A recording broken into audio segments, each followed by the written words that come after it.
بسم اللہ الرحمن الرحیم۔ السلام علیکم ورحمۃ اللہ وبرکاتہ۔ دوستو، آج میں آپ کو بڑے بڑے گناہوں کے بارے میں ایک حدیث مبارکہ سناؤں گا، جس سے ہمیں پتہ چلے گا کہ بڑے بڑے کبیرہ گناہ کون کون سے ہیں۔ حضرت نفیع بن حارث رضی اللہ عنہ سے روایت ہے کہ حضرت صلی اللہ علیہ وآلہ وسلم نے فرمایا، میں تم کو بڑے بڑے گناہ نہ بتا دوں؟ 3 بار یہ فرمایا۔ صحابہ رضوان اللہ علیہم اجمعین نے کہا، کیوں نہیں یا رسول اللہ صلی اللہ علیہ وآلہ وسلم، بتلائیے۔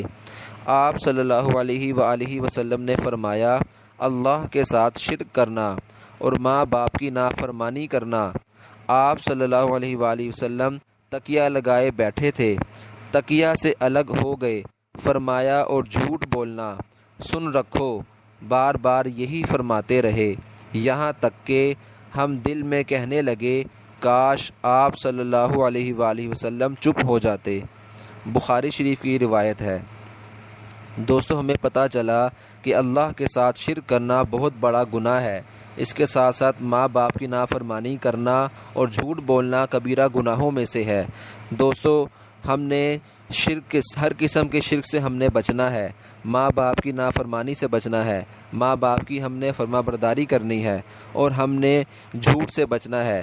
آج کل ہم میں سے بہت لوگ مذاق میں جھوٹ بول دیتے ہیں، کسی کو ہنسانے کے لیے جھوٹ بول دیتے ہیں۔ دوستو، یہ بھی جھوٹ بولنے میں آتا ہے، لہٰذا ہم نے ان تمام گناہوں سے بچنا ہے۔ اللہ تعالی ہمیں گناہوں سے بچنے کی توفیق نصیب فرمائے۔ دوستو، آپ نے اس حدیث مبارکہ کو آگے زیادہ سے زیادہ شیئر کرنا ہے، تاکہ زیادہ سے زیادہ لوگ اس حدیث مبارکہ کے بارے میں جان سکیں۔ جزاک اللہ خیرا و احسن الجزاء۔ السلام علیکم ورحمۃ اللہ وبرکاتہ۔